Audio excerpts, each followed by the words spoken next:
Hashtag railway reform social media पर इन दिनों ये खूब ट्रेंड कर रहा है। लेकिन सवाल हर किसी के मन में ये है कि सोशल मीडिया पर चलते इस ट्रेंड के पीछे की कहानी क्या है। आखिर इतने सारे छात्र सोशल मीडिया का रुख करके क्यों अपनी बात रेलवे से कहनी पड़ रही है। इसी के पीछे की कहानी जानने के लिए हमारे साथ चर्चित टीचर राकेश यादव सर हैं। राकेश जी, बहुत बहुत स्वागत है न्यूज तक पर आपका। नमस्कार मैम, और आपके सभी दर्शकों को भी बहुत बहुत नमस्कार। सर, सोशल मीडिया पे हमने देखा ये ट्रेंड चलता रहा, लोग अपनी राय लिखते रहे, लेकिन ये कौन से रिफॉर्म्स हैं जिसकी मांग लगातार स्टूडेंट्स कर रहे हैं। हमने कई बिंदुओं में देखा, कहीं कहा गया कि रेलवे ग्रुप डी की वैकेंसीज को बढ़ाया जाना चाहिए, जिसको लेकर साल दर साल विवाद होता रहता है।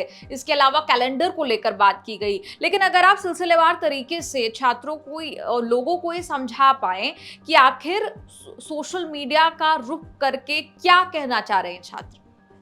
देखिए मैम, मैं टीचर हूँ तो बोर्ड के थ्रू ही आपको समझाने की कोशिश करता हूँ कि इश्यूज क्या हैं, और आपको बिल्कुल करंट में जो इश्यू आया उसको भी साथ के साथ शामिल करके मैं समझाता हूँ। हमारी सबसे पहली जो मांग है वो है रेलवे रिफॉर्म, कि रेलवे रिफॉर्म करे। बात है कि रेलवे किस चीज के रिफॉर्म करे। तो देखिए, इसी चीज को एक छोटे से उदाहरण से समझाता हूँ। जब भी आप कोई काम करना स्टार्ट करते हैं तो आपके पास उसकी प्लानिंग होती है कि उस काम को किस किस चरण में और किस किस तरीके से किया जाता है। लेकिन रेलवे एक ऐसा बोर्ड है जिसके पास प्लानिंग नाम की कोई भी चीज नहीं है। रेलवे कोई भी वैकेंसी निकालता है तो उसको सही रूप से एग्जीक्यूशन नहीं ले जा पाता। अभी का जो मुद्दा है मैम वो ये है कि रेलवे कैलेंडर जरूरी क्यों है, उसके लिए हम बात कर रहे हैं। तो रेलवे में एक वैकेंसी आती है जिसे हम बोलते हैं असिस्टेंट लोको पायलट, एएलपी की वैकेंसी होती है।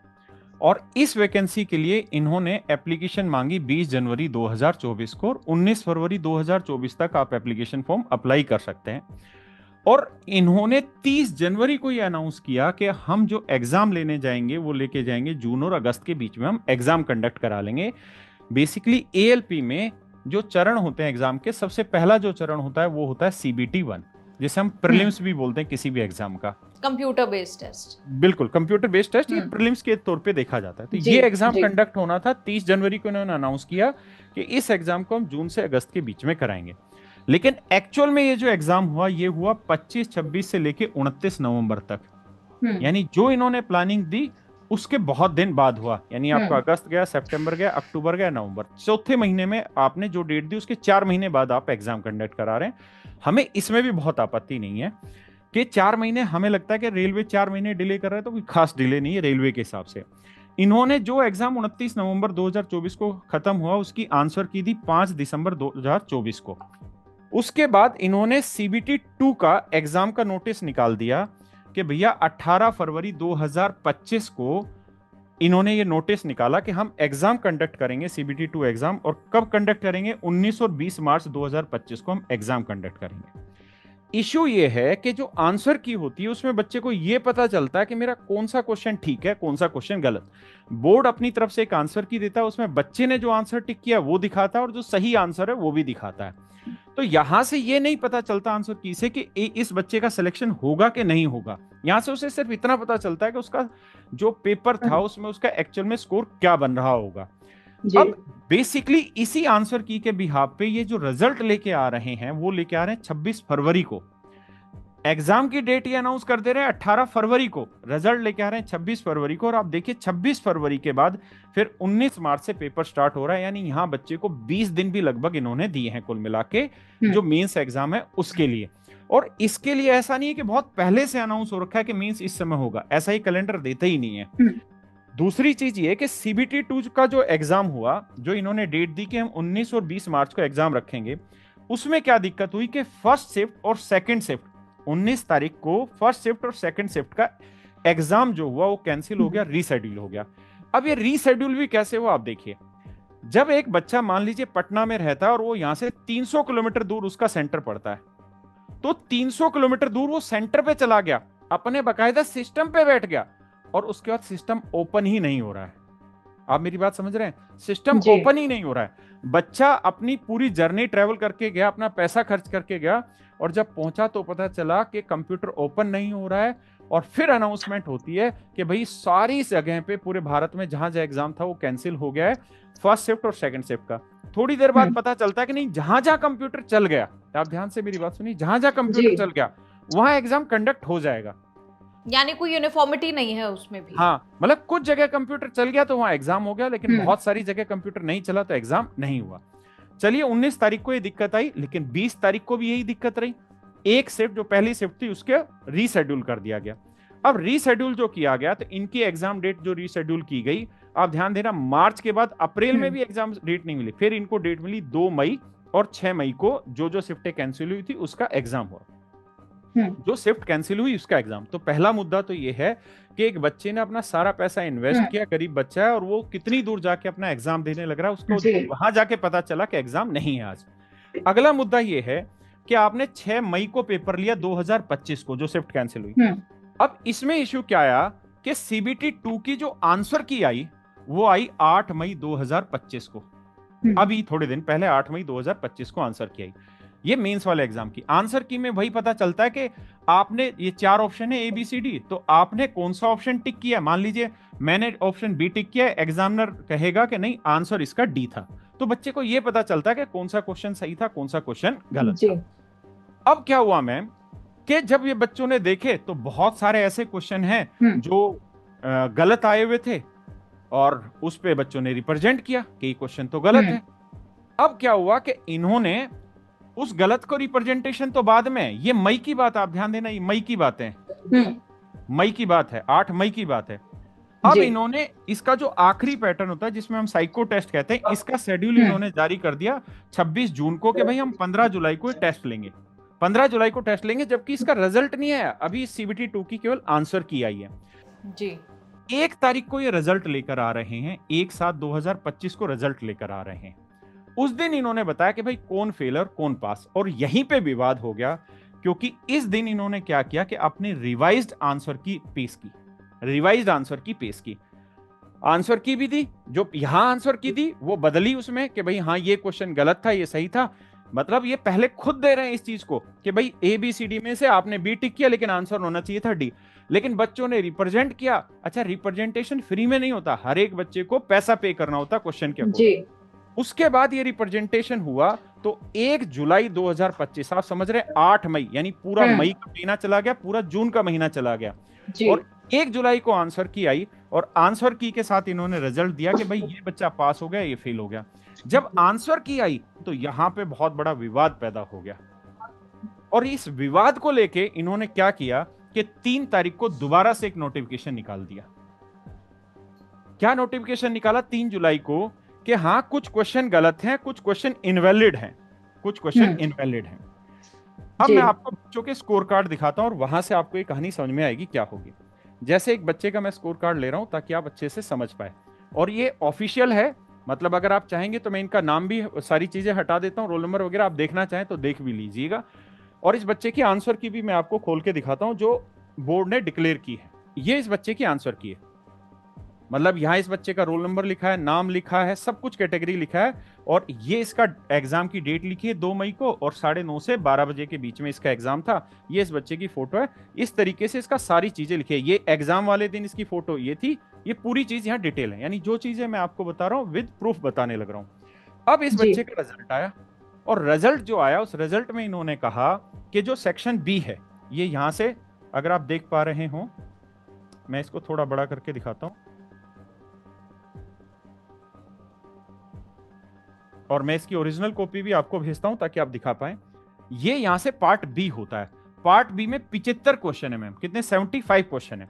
अब 75 क्वेश्चन में इस बच्चे ने 53 अटेम्प्ट किए, और इन्होंने खुद ये स्वीकारा कि भाई 3 क्वेश्चन इनवैलिड हो गए, 3 क्वेश्चन इनवैलिड हो गए, और इन्होंने ये लिख के दिया है कि 3 क्वेश्चन क्यों इनवैलिड हो गए, क्योंकि आउट ऑफ सिलेबस क्वेश्चन पूछ ली गई, ऐसा रेलवे बोर्ड ने खुद ने सेल्फ एक्सप्लेनेशन इस चीज का दिया है। ये एक्सप्लेनेशन हमारा नहीं है, रेलवे बोर्ड का सेल्फ एक्सप्लेनेशन है। अब दिक्कत कहां हो रही है कि बच्चे के 75 नंबर में से आंसर आने चाहिए थी, मतलब उसका सिलेक्शन 75 नंबर में 75 सवालों से होना चाहिए। अब उसका सिलेक्शन हुआ 72 नंबर में, तो 3 सवाल इन्होंने खुद ब खुद गलत कर दिए। अब आप पॉइंट समझिएगा कि जब बच्चे के सामने 75 क्वेश्चन खुल के आते हैं ना, तो बच्चे को ये नहीं पता होता कि ये फला क्वेश्चन ऐसा होगा जिसे बाद में रेलवे इनवैलिड डिक्लेयर कर देगा। वो बच्चा इस चौथे क्वेश्चन पे जो इनवैलिड है उस पे भी अपना पूरा समय लगाता है इसको ठीक करने के लिए, क्योंकि उसकी जिंदगी मौत का सवाल इस चीज पे जुड़ा हुआ है। अब उस बच्चे ने तो यहाँ पे भी अपना समय लगाया, आगे भी समय लगाया, आगे भी समय लगाया, उसने तो सारे सवालों पे समय लगाया, लेकिन बाद में इन्होंने डिक्लेयर किया कि 3 क्वेश्चन इसमें से इनवैलिड है। लेकिन चलो यहां तक भी इनकी चीजों को हम किसी तरीके से सहन करें। अब आप देखिए ये इसका स्कोर कार्ड है और इस बच्चे के जो नंबर आए वो 34.722% रह गए, और ये बच्चा जो है ये मात्र 0.11% के आसपास से मिस कर गया एग्जाम। अब लेकिन ब्लंडर कहां हुआ वो आप समझिए। ब्लंडर यहां हुआ है इनका कि ये इस बच्चे का ओरिजिनल मैंने आपको डिटेल दिखाई, अब मैं इस बच्चे की, इसी बच्चे के आगे आपको आंसर की दिखा रहा हूं। इस आंसर की के अकॉर्डिंग जो बोर्ड ने आंसर की दी है, इस आंसर की जो इस आंसर की में 6 क्वेश्चन ऐसे हैं जिनको इनवैलिड बताया गया। बच्चे की आंसर की जो मिली है उसमें 6 क्वेश्चन इनवैलिड है, जबकि स्कोर कार्ड में मात्र 3 क्वेश्चन इनवैलिड दिए हैं। आप मेरा पॉइंट समझ रहे हैं जी? यानी यहां पे 6 क्वेश्चन इनवैलिड लिखे हैं। अब आप चाहेंगे कि मैं उसको प्रूफ के साथ दिखाऊं, तो मैं आपको प्रूफ के साथ दिखाता हूं एक एक चीज स्पष्ट रूप से कि कहां इन्होंने इनवैलिड लिखा है, कहां गलत और सही लिखा है। जैसे चौथा क्वेश्चन देखिए मैम, ये एक्चुअल आंसर की है जो इन्होंने अपने ऑफिशियल वेबसाइट पे दी है बच्चों को। इसमें लिखा है कि for this question discrepancy is found in question answer, so this question is ignored for all candidate. मतलब ये जो सवाल है ये सारे कैंडिडेट के लिए इग्नोर कर दिया गया है। ठीक है जी, कोई दिक्कत नहीं, ये सवाल इस बच्चे ने भी आंसर नहीं दिया इसका, ठीक है। आगे लड़ाई जो होती है, अब देखिए मैम, ये क्वेश्चन नंबर 30 है, ये 3 और ऐसे 0 लिखा हुआ है यहां, ये 30 नंबर है इस तरह। इस क्वेश्चन में भी इन्होंने सेम ही चीज लिखी है कि this question discrepancy is found question answer, so इस क्वेश्चन को हमने सभी के लिए इनवैलिड डिक्लेयर कर दिया है, जबकि बच्चे ने इसका आंसर चूज किया हुआ है। इन्होंने कहा कि इनवैलिड है क्वेश्चन, मतलब बच्चे ने तो अपना समय लगा दिया, इस क्वेश्चन समय लिया जी, समय लिया, इन्होंने इनवैलिड किया।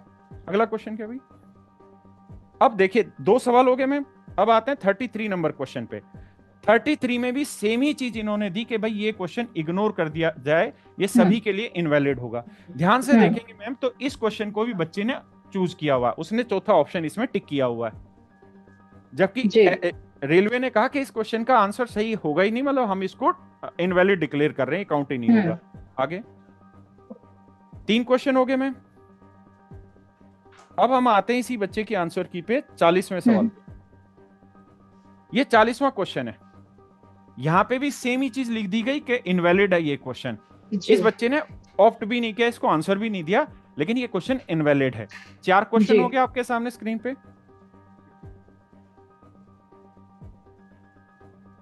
अब आते हैं मेरे मैम 55 पे। ये 55 नंबर क्वेश्चन है। यहां पे इन्होंने फिर से कहा कि ये इग्नोर है, मतलब ये क्वेश्चन गलत है, इसको इग्नोर कर दीजिए। बच्चे ने भी अटेम्प्ट नहीं किया। क्वेश्चन हो गए 5। अब आते हैं मैम क्वेश्चन नंबर 58 में। यहां पे भी इन्होंने सेम ही चीज दी कि क्वेश्चन गलत है और इसको इग्नोर कर दीजिए। यानी कितने क्वेश्चन इन्होंने इनवैलिड किए मैम? 6 क्वेश्चन। कितने क्वेश्चन? 6 क्वेश्चन इनवैलिड कर दी, आपके सामने प्रूफ के साथ दिखाए। लेकिन इस बच्चे के स्कोर कार्ड में जो ये दिखा रहे हैं उसको आप ध्यान से देखिए, क्या लिखा? 3 के 3 क्वेश्चन इनवैलिड है। आप मेरा पॉइंट समझ पाए? अब दिक्कत कहां हो रही है? मैंने आपको बताया बच्चा 0.1 से फेल हो गया। अब ये पास कैसे होता? अगर 75 क्वेश्चन और 75 क्वेश्चन में से 6 इनवैलिड है तो बच्चे के 69 क्वेश्चन में से उसका परसेंटाइल कैलकुलेट करना था, और उस बच्चे के नंबर आ रहे हैं, रो स्कोर है 25, तो 69 में 25 नंबर लेने थे, 69 में 25, तो ये क्लियर कर जाता। लेकिन अब ये 25 नंबर किससे कैलकुलेट हुए? 72 से जी। तो यहां वो फेल हो गया, यहां वो पास हो जाता। आपने दिया 3 क्वेश्चन यहां पे। ये कहानी है मैम इनकी 3 तारीख की, और इन्होंने कहा कि हाँ ये क्वेश्चन इनवैलिड है, और 3 क्वेश्चन इन्होंने स्कोर कार्ड में इनवैलिड कहा, और एक्चुअल में आंसर की में 6 क्वेश्चन ऐसे हैं जो इनवैलिड है। अब क्या हुआ कि इन्होंने दोबारा से एक नोटिस दिया कल की डेट में। कल की डेट में इन्होंने एक नोटिस दिया है, और वो नोटिस है मैम ये। इसको मैं थोड़ा जूम करके दिखाता हूं कि ये कितना बड़ा ब्लंडर बच्चों के जीवन के साथ खेल रहे हैं। इन्होंने ये कहा ये 2 मई की पहली शिफ्ट है मैम, ये भी 2 मई की पहली शिफ्ट है, और ये भी मैम 2 मई की पहली शिफ्ट है। इन्होंने कहा कि भाई केवल और केवल ये 3 ही क्वेश्चन इनवैलिड हैं, ये 3 ही क्वेश्चन इनवैलिड हैं। और इनवैलिड क्यों है उसको भी समझिएगा, अगर आप देख पा रहे हैं, मैं इसकी डिजिटल फाइल आपको भेजूंगा। तो यहां बाकायदा इन्होंने लिखा है कि ये आउट ऑफ सिलेबस है, out of syllabus, out of syllabus, out of syllabus. अब इन्होंने क्या कहा कि भाई 2 मई वाली में पहली शिफ्ट में वैसे इन्होंने आंसर की में दिया कि 6 क्वेश्चन इनवैलिड है, यहां कह रहे कि नहीं 3 ही इनवैलिड है। अब यहां पे ध्यान से पढ़िए, इन्होंने लिखा है the revised response for ALP CBT2 exam held on 19/3/2025 and this date is now live and can be viewed by the candidate now. अब इन्होंने ये कहा कल 7 तारीख को कि नहीं, अब बाकी चीज को आप इग्नोर कर दीजिए, जो 6 आंसर की में दिखा रखा था कल इनवैलिड, अब उसको इग्नोर कर दीजिए, सिर्फ 3 ही इनवैलिड है। मतलब आप 1 जुलाई को लेके आ रहे हैं, तब आप कुछ और कह रहे हैं, 3 जुलाई को आपने स्कोर कार्ड में कुछ और कहा, 7 तारीख को आप आके कह रहे हैं 3। अब आप मेरी प्रॉब्लम समझ पाए। पहली चीज कि हमें रिफॉर्म इसीलिए चाहिए कि रेलवे का स्ट्रक्चर पूरी तरीके से चेंज करना पड़ेगा रिक्रूटमेंट बोर्ड का, क्योंकि आप यहां जिस भी बच्चे को सेलेक्ट कर रहे हैं उस बच्चे को 60 साल की उम्र तक नौकरी करनी है। आपकी एक गलती जेन्युइन कैंडिडेट को बाहर कर देती है। जैसे मैंने अभी आपको बताया 72 से अगर आप परसेंटेज निकालें और 69 से परसेंटेज निकालें तो डिफरेंट वैल्यू आती है। असली दिक्कत कहां आ रही है कि ये इन चीजों को अभी भी क्लियर नहीं कर रहे, और अब होगा क्या आप समझिएगा। और ये केवल मैंने बहुत छोटी प्रॉब्लम बताई है, बहुत सारे ऐसे क्वेश्चन हैं जिनको अभी भी इन्होंने गलत माना हुआ है जबकि वो सवाल सही है। ये एक ही बच्चे का पेपर है, एक ही बच्चे का एक ही शिफ्ट का आंसर की है। ये क्वेश्चन नंबर 7 है और ये क्वेश्चन नंबर 3 है। मैम ये देखिए क्वेश्चन बिल्कुल सेम है, 205/55 R16, यही सेम डाटा यहां है, जो ऑप्शन यहां है सेम वही ऑप्शन यहां है। यहाँ 205/55 यहाँ पे भी है, यहाँ 205, यहाँ 205 है, यहाँ 550, यहाँ 550 है, यहाँ 880, यहाँ 880। बस इतना फर्क है कि ऑप्शन ऊपर नीचे है, यानी एक एक वर्ड एक एक डाटा सेम है। लेकिन आप देखिए यहां इन्होंने कहा कि भाई ये वाला क्वेश्चन का आंसर ठीक है, और यहां सेम ही क्वेश्चन पे इन्होंने कहा कि भाई ये जो क्वेश्चन है ये इनवैलिड पाया जाता है। अब आप देखिए कि एक ही सेट में 2 क्वेश्चन आ रहे हैं, और ये इतने सीरियस है रेलवे वाले कि ये इतने मजेदार क्वेश्चन ला रहे हैं कि जो क्वेश्चन नंबर 3 था सेम वही क्वेश्चन नंबर 7 लेके आए सेम डाटा के साथ। और उससे भी बड़ा खेल, जो आंसर की थी उसमें इस क्वेश्चन को ठीक बोला और इसके लिए बोला कि ये क्वेश्चन इनवैलिड है। तो आप समझिए कितने सीरियस हैं ये लोग। और अब आप अंदाजा लगा सकते हैं कि हमें रेलवे रिफॉर्म क्यों चाहिए। हम तो सच मायने में बहुत छोटी मांग कर रहे हैं रेलवे रिफॉर्म। मांग तो रेलवे बोर्ड को भंग करके नया बोर्ड बनाना चाहिए, या किसी एग्जिस्टिंग बोर्ड को ये चीजें देनी चाहिए, क्योंकि इस तरीके से अगर ये लोग काम करेंगे, आप देख सकते हैं कि कितनी प्रोफेशनलिज्म है इनके अंदर कि इस तरीके से ये काम कर रहे हैं। और ये नहीं है कि ALP में कोई 1.25 करोड़ बच्चा फॉर्म भर रहा है, ऐसा भी नहीं है। कुल मिला के बहुत थोड़े से बच्चे हैं जो फॉर्म भरते हैं, उसमें इनकी ये हालत है। इसका परिणाम क्या होता है? इसका परिणाम ये होता है कि ये वैकेंसी कोर्ट में फंसती है। कोर्ट में क्यों फंसती है मैम? ये मध्य प्रदेश का एक क्वेश्चन है। ये बच्चा हाई कोर्ट में चला गया, मध्य प्रदेश हाई कोर्ट में, और इसने वहां मेरी किताब निकाल के दिखाया। आप सुन सकते हैं तो सुनिएगा इसे जी। तो सर मेरे को आधे नंबर से बाहर कर दिया गया MP पुलिस में, जबकि मेरे दो प्रश्न में जो कि एक तो सही था और एक के 4 ऑप्शन गलत थे। एक प्रश्न नंबर 82 और प्रश्न नंबर 96। इसमें एक प्रश्न जो रीजनिंग का है वो पूरा सही था, मैंने ऑप्शन सही लगाए थे, 4 ऑप्शन सही थे। उसमें मैंने जो लगाया था उसका उत्तर मैंने सही दिया था, मैंने ऑब्जेक्शन भी किया था, लेकिन उसके कारण उसको ना तो हटाया गया ना उसके मेरे को नंबर दिए गए। और मैथ्स का जो प्रश्न था परिमाप वाला 154 सेंटीमीटर, वो भी मेरा 4 ऑप्शन गलत थे और वो भी नहीं हटाया गया। इस कारण मैं आधे नंबर से MP पुलिस कांस्टेबल में फाइनल मेरिट में बाहर हो गया। एग्जाम किसने करा था? PSC ने? व्यापम MP व्यापम ने जी सर। एग्जाम 2021 में इसका आवेदन किया गया था। अब आप देखिएगा मैम, अगर आप समझ पाए इस बच्चे ने क्या किया, यहाँ पे ये रिप्रेजेंट किया कि भाई मैंने 2 क्वेश्चन ऐसे हैं जिनका मैंने रिप्रेजेंटेशन डाला कि ये दोनों क्वेश्चन मेरे सही हैं, आंसर की में गलत है। मतलब बोर्ड ने इस क्वेश्चन को गलत माना है। इसको लेके ये बच्चा चला गया मध्य प्रदेश हाई कोर्ट। इसने मेरी किताब वहां निकाल के रीजनिंग की दिखा दी कि जी देखो इस किताब में, और वहां बाद में MP हाई कोर्ट ने माना कि इस बच्चे के क्वेश्चन ठीक है जी। लेकिन इस चक्कर में होगा क्या, वैकेंसी जाएगी फर्स्ट। और हो सकता है कुछ लोगों की इंटेंशन ऐसी हो कि वो इस चीज को रोकना चाहते हो। तो जिन बच्चों का आप यहाँ पे रिजल्ट देख रहे हैं, जिन बच्चों की मतलब 0.11 नंबर से अगर स्कोर रुक रहा है, तो आपको क्या लगता है वो बच्चे बेचारे शांति से बैठेंगे?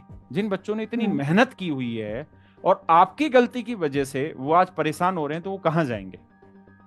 अब आप मुझे बताइए, इस प्रैक्टिकल एग्जाम्पल में आपको क्या लगता है कि रेलवे रिफॉर्म की जरूरत है कि नहीं है? बिल्कुल है राकेश जी, और काफी वक्त से मैं भी इस मामले को कवर कर रही हूँ। इसके अलावा अगर हम आगे बढ़ के, बहुत इम्पोर्टेंट और जरूरी बात थी जो आपने बड़े प्रैक्टिकल अंदाज में लोगों को बताई।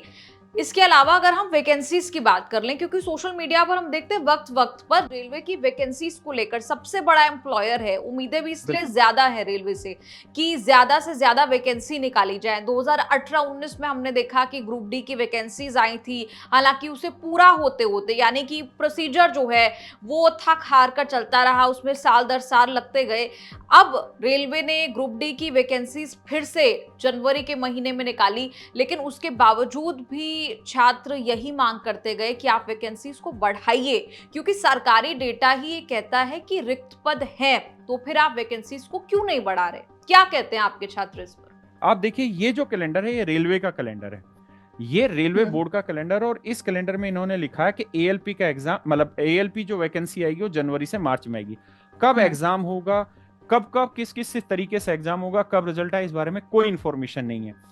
ये सारी चीजें, और एक भी ऐसी चीज नहीं है जिसको हूबहू इन्होंने फॉलो किया है। ये रेलवे का कैलेंडर है मैम। अब मैं आपको दिखाता हूं बाकी चीजों का कैलेंडर। ये है ma'am union public service commission, UPSC का कैलेंडर। यहाँ आपको एक एक चीज के लिए लिखा हुआ है, ये यूपीएससी आर्टिकल, कब इनका नोटिफिकेशन आ रहा है, डेट ऑफ नोटिफिकेशन, एप्लीकेशन की लास्ट डेट क्या है, और डेट ऑफ एग्जाम ये तक लिखा रहता है, और यहाँ तक लिखा रहता है एग्जाम 1 दिन होगा, 2 दिन होगा, ये सारी चीजें लिखी रहती है। पूरे साल में जो वैकेंसी आती है बिल्कुल नीट एंड क्लियर तरीके से लिखी रहती है। यहाँ पे मैं आपको दिखाना चाहता हूँ, ये है स्टाफ सिलेक्शन कमीशन, लाखों भर्तियां करता है ये बोर्ड। और यहाँ आप देखिए बाकायदा, ये है combined Hindi translator exam paper 1, कब इसका नोटिफिकेशन आना है, किस डेट पे एग्जाम होना है, एक एक चीजें पूरी तरीके से लिख के देते हैं। यानी बच्चा जब तैयारी शुरू करता है तो उसको पहले दिन से पता होता है कि एग्जाम का शेड्यूल क्या होगा। एक एक चीज आप देख रहे हैं, यहाँ बाकायदा डेट ऑफ एडवर्टीजमेंट आती है, क्लोजिंग डेट आती है, डेट और मंथ ऑफ एग्जाम तक लिखा जाता है। आप यहाँ देखेंगे तो साफ लिखा हुआ है कि 24 जुलाई से 4 अगस्त तक एग्जाम होगा। अब इन लोगों ने क्या किया है कि ये रेलवे दबाव में आके जल्दी जल्दी से चीजें करने लग रहा है। उस जल्दी जल्दी में क्या कर रहा है कि जो under graduate, NTPC under graduate की जो डेट है वो अब इन्होंने ला दी, और वो ऑलरेडी एसएससी के साथ क्लैश होने लग रही है। अगर आप देखेंगे तो ये सीजीएल का एग्जाम है, और ये बहुत पहले से डिक्लेयर है, और ये 13 अगस्त से और 30 अगस्त तक ये एग्जाम हो रहा है। अब ये इन्हीं डेटों में अंडर ग्रेजुएट लेवल एनटीपीसी का भी एग्जाम करा रहे हैं। तो बच्चे दोनों ही एग्जाम देंगे, लेकिन बच्चों के पास ऑप्शन एक रहेगा, कोई एक ही भर पाएगा, कोई एक एग्जाम दे पाएगा। तो अच्छा, फीस दोनों चीजों की भर चुका है, वो तैयारी उसकी दोनों चीजों की हो रखी है। तो इस वजह से हम कहते हैं कि इनको एनुअल कैलेंडर इस तरीके से जारी किया जाना चाहिए।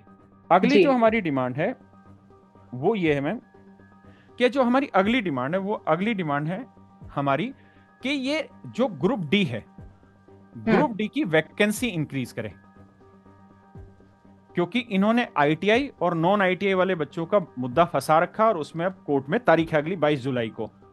वो इन्हीं का मुद्दा फंसाया हुआ है, क्योंकि इन्होंने 2018-19 में कहा कि भैया ग्रुप डी में अगर सिलेक्शन लेना है तो आपको आईटीआई करनी जरूरी है, और उस चक्कर में बहुत सारे बच्चे, बहुत सारे का मतलब लाखों बच्चे ऐसे जिन्होंने आईटीआई कर ली, और 2025 में आके इन्होंने ज्ञान दिया कि नहीं, अब ग्रुप डी में आपको 10th वाले भी बच्चे भी अप्लाई कर पाएंगे। अब हुआ क्या कि जिन्होंने आईटीआई की थी वो कोर्ट में चले गए, जो 10th वाले थे अब वो आपस में विवाद होगा, और वो वैकेंसी फंस गई। जिस वैकेंसी के एग्जाम डेट से लेके कोई भी इंफॉर्मेशन अब रेलवे बोर्ड की तरफ से नहीं दी जा रही। तो हमारा सिंपल प्रोसेस यहाँ ये है कि ग्रुप डी में वैकेंसी इंक्रीज करो, और दोनों भाइयों को अपना हिस्सा दो, 10th वालों को अलग हिस्सा दे दो, और ग्रुप डी आईटीआई वालों को अलग हिस्सा। तीसरी जो हमारी मांग है मैम, वो है वेटिंग लिस्ट की। बहुत जरूरी है कि वेटिंग लिस्ट निकाली जाए, ताकि हर साल जितनी भी पोस्टें भरी जाती हैं, अगर 100 वैकेंसी है तो उसमें से 60-70 ही पोस्टें भरी जाती, बाकी पोस्टें खाली रह जाती, बच्चे ज्वाइन नहीं करते क्योंकि दूसरी जगह सिलेक्शन हो जाता है। तो उन पोस्टों को उसी एग्जाम कैलेंडर ईयर में ही फिल किया जाए। चौथी जो हमारी मांग है वो ये है कि एग्जाम सेंटर बिल्कुल नजदीक नजदीक रखे जाएं, 200 किलोमीटर से बाहर ना ले जाया जाए, क्योंकि बच्चे परेशान होते हैं। मैंने आपको उदाहरण दिया कि बच्चे एग्जाम सेंटर में पहुंच गए, कंप्यूटर के सामने पहुंच गए, उसके बाद कहते हैं कि नहीं आज का एग्जाम कैंसिल हो गया। बच्चों का किराया कोई नहीं वापसी करने वाला। उस जो परेशानी होती है, आप अपने घर से 500 किलोमीटर दूर जब कहीं जाएंगे तो ये नहीं कि आप 2 घंटे में पहुंच जाएंगे, आप 1-2 दिन पहले चलते हैं, वहां आपको रहने की भी व्यवस्था ढूंढनी होती है, नहाना धोना भी होता है, तो बच्चे का बहुत खर्चा होता है। तो एग्जाम सेंटर 200 किलोमीटर के दायरे के अंदर अंदर लाया जाए। अगली हमारी डिमांड है कि आप लोगों की गलतियों की वजह से जो बच्चे ओवर एज हो गए हैं उन बच्चों की भी मांग को सुना जाए और ओवर एज बच्चों को इस बार कंसीडर किया जाए, ताकि उन बच्चों को भी बराबरी का हक मिले। क्योंकि 2018 के बाद आप 24 में जागे हैं, तो इतने साल आपको जागने में लग गए, तो बच्चे पहले से जागे हुए थे, उनका जीवन आप लोगों ने खराब किया हुआ है। अगली जो डिमांड है कि जिन बच्चों का आपने पैसा 500 रुपए फॉर्म का ले रखा है और आपके एग्जाम प्रोसेस कंप्लीट होते नहीं है टाइमली। अभी एक मीडिया न्यूज़पेपर की एक कटिंग थी कि 51% बच्चे ऐसे थे जो एग्जाम में अब्सेंट हो रहे हैं, कारण एग्जाम सेंटर दूर दूर डाल रहे हैं, और जो बच्चा अब्सेंट होता है उसकी आप फीस रिफंड नहीं करते। तो फीस रिफंड भी अपने आप में एक मुद्दा है जो इनको सुलझाना होगा। और सबसे बड़ा और आखिरी मुद्दा कि आपको हर चीज में अपने पक्ष को रिप्रेजेंट करना होगा। रेलवे की तरफ से किसी भी मुद्दे पर कोई जवाब नहीं आता। बहुत सारी ऐसी वीडियो सर्कुलेट होती हैं जिसमें एग्जाम सेंटर के अंदर धांधली होती दिखाई जाती है, लेकिन रेलवे ना तो ये कहता कि ये सही है, ना ये कहता ये गलत है, ना ये कहता कि हम कार्रवाई कर रहे हैं या हमने क्या कार्रवाई की। तो हम चाहते हैं कि रेलवे की तरफ से एक ऐसा सिस्टम बने जिसमें हर छोटी से छोटी चीज पे रिप्लाई आए, ताकि बच्चों के जितने भी डाउट हैं वो most of the doubt railway की तरफ से ही क्लियर हो, हम जैसे टीचर्स को आके इस पे ना बोलना पड़े। जी, अब जो आपने आखिरी लाइन बोली, एक आखिरी सवाल मेरा ये भी है कि कई बार लोग ये पूछते हैं कि टीचर्स को आगे क्यों आना पड़ता है। स्पॉन्सर करने का भी नाम टैग जो है वो लग जाता है टीचर्स पर, कि आखिर टीचर्स क्या स्पॉन्सर कर रहे हैं प्रोटेस्ट को, क्या वो स्टूडेंट्स को उकसा रहे हैं, इस तरह के आरोप भी लगते हैं फिर टीचर्स पर। देखिए मैम, 2 चीजें होती हैं कि जब आपके घर का कोई आदमी दुखी होता है ना, तो उसकी जो मतलब दुख है वो आपको सबसे ज्यादा महसूस होता है। बाहर अगर कोई मर गया तो उसमें आपको दुख नहीं होगा, लेकिन आपके घर का कोई मर गया तो आपको बहुत दुख होगा। ये बच्चे हमारे घर के हैं, हमारे साथ इनका इंटरेक्शन रहता है, तो इनके दुख को हम बहुत नजदीकी से देख पाते हैं। दूसरी चीज ये है कि आपको ये समझना होगा कि अगर आप कोचिंग वालों को, टीचर्स को ये कहते हैं कि स्पॉन्सर करने लग रहे हैं, तो आप ईमानदारी से ठंडे दिमाग से सोचिए, यही तो वो लोग हैं जो बहुत सारा सरकार का भार अपने कंधों पे उठाए हुए हैं। कल की ही न्यूज है कि उत्तर प्रदेश हाई कोर्ट ने डिक्लेयर कर दिया कि जो 5000 स्कूल यूपी गवर्नमेंट में थे, प्राइमरी स्कूल वगैरह, वो सब ठीक है, मर्ज कर दिए जाए, बंद कर दिए जाए। तो आप ये बताइए कि वो बच्चे गए कहां? क्या जनसंख्या घटी है या बढ़ी है? जनसंख्या तो घटी है या बढ़ी है? जनसंख्या बढ़ी है। और अगर जनसंख्या बढ़ी है तो सरकारी स्कूलों में तो बच्चों की संख्या बढ़नी चाहिए, लेकिन नहीं बढ़ी। कहीं ना कहीं तो शिफ्ट हुए हैं बच्चे। अब वो किसकी वजह से शिफ्ट हुए? हम सिर्फ जीवन भर ये कहते रहे कि प्राइवेट स्कूल एक माफिया है, प्राइवेट कोचिंग एक माफिया है, तो कहने में कोई तर्क नहीं है, कोई आपको बोल नहीं सकता। लेकिन सच बात यह है कि यही लोग समाज का बहुत सारा भार अपने कंधों पर बैठाए हुए हैं, और इन्हीं के वजह से ही बहुत सारा इंफ्रास्ट्रक्चर डेवलपमेंट हो रहा है एजुकेशन जैसी चीजों में। जी, राकेश जी, बहुत बहुत शुक्रिया। आपने प्रैक्टिकल अंदाज में पूरी बात जो है वो समझानी चाहिए कि आखिर छात्र एकेडमिक कैलेंडर क्यों मांग रहे हैं, क्यों वैकेंसियों की मांग लगातार होती रहती है, उसके बुनियादी ढांचे पर आपने बात करने की अच्छी कोशिश की। आपका बहुत बहुत शुक्रिया न्यूज़ तक से जुड़ने के लिए। धन्यवाद मैम। और मैं न्यूज़ तक को बहुत बहुत धन्यवाद करता हूँ बच्चों की तरफ से, क्योंकि आप इकलौते ऐसे न्यूज़ चैनल हैं या एक ऐसे डिजिटल प्लेटफॉर्म है जिन्होंने बच्चों की आवाज को सुना है। बाकी लोग तो सुनी सुनाई आवाज को बिना पुख्ता रूप से रिप्रेजेंट कर रहे हैं।